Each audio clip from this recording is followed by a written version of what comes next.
एक बार माता सीता जी अपनी सहेलियों के साथ जनक जी के महल के बगीचे में मनोरंजन के लिए गई। वहां पर एक वृक्ष पर उन्होंने तोते के एक जोड़े को देखा। दोनों आपस में बातें कर रहे थे। एक ने कहा कि अयोध्या में एक सुंदर और प्रतापी कुमार है जिनका नाम श्री राम है।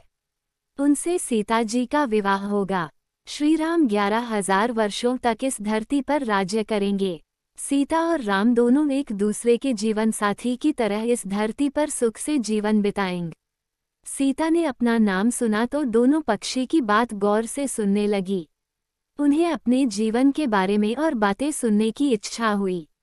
सखी सहेलियों से कहकर उन्होंने दोनों पक्षी पकड़वा लिए। सीता ने उन्हें प्यार से सहलाया और कहा, डरो मत, तुम बड़ी अच्छी बातें करते हो। ये बताओ, ये ज्ञान तुम्हें कहाँ से मिला? मुझसे डरने की जरूरत नहीं। दोनों का डर समाप्त हुआ। वे समझ गए कि यह स्वयं सीता है। दोनों ने बताया कि वाल्मीकि नाम के एक महर्षि है, वे उनके आश्रम में ही रहते हैं। वाल्मीकि रोज श्री राम और सीता के जीवन की चर्चा करते हैं।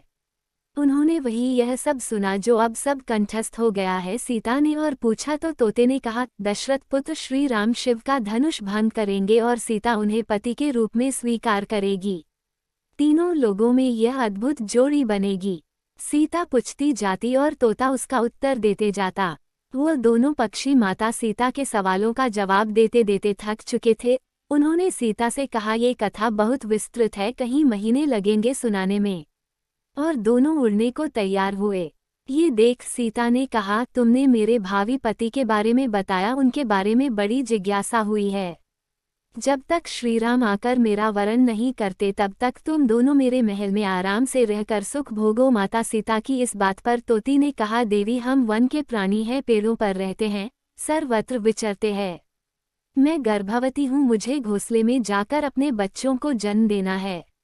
सीता जी नहीं मानी। तोते ने कहा, आप जिद न करें, जब मेरी पत्नी बच्चों को जन्म दे देगी तो मैं स्वयं आकर शेष कथा सुनाऊंगा, अभी तो हमें जाने दे।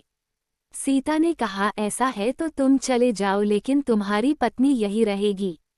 मैं इसे कष्ट नहीं होने दूंगी। तोते को पत्नी से बड़ा प्रेम था। वह अकेला जाने को तैयार नहीं हुआ। जब तोते को लगा कि वह सीता के चुंगल से मुक्त नहीं हो सकता तो विलाप करने लगा। मुनियों ने सत्य कहा है, मौन रहना चाहिए। यदि हम कथा कहते तो मुक्त रहते। तोती अपने पति से बिछड़ना सहन नहीं कर पा रही थी। उसने सीता को कहा, आप मुझे पति से अलग ना करें, नहीं तो मैं आपको शाप दे दूंगी। इस बात पर सीता हंसने लगी। उन्होंने कहा, शाप देना है तो दे दो। राजकुमारी का पक्षी के शाप से क्या बिगड़ेगा? तोती ने शाप दिया, एक गर्भवती को जिस तरह तुम उसके पति से दूर कर रही हो, उसी तरह तुम जब गर्भवती रहोगी तो तुम्हें पति का बिछोह सहना पड़ेगा। शाप देकर तोती ने प्राण त्याग दिए। पत्नी को मारता देख तोता क्रोध में बोला, अपनी पत्नी के वचन सत्य करने के लिए मैं ईश्वर को प्रसन्न कर श्रीराम के नगर में जन्म लूंगा और अपनी पत्नी का शाप सत्य कराने का माध्यम बनूंगा। वही तोता बाद में अयोध्या का धोबी बना, जिसने झूठा लांछन लगाकर श्रीराम को इस बात के लिए विवश किया कि वह सीता को अपने महल से निष्कासित कर दें। दोस्तों, आपको ये कहानी कैसी लगी कमेंट करके जरूर बताएं और कहानी को शेयर करें।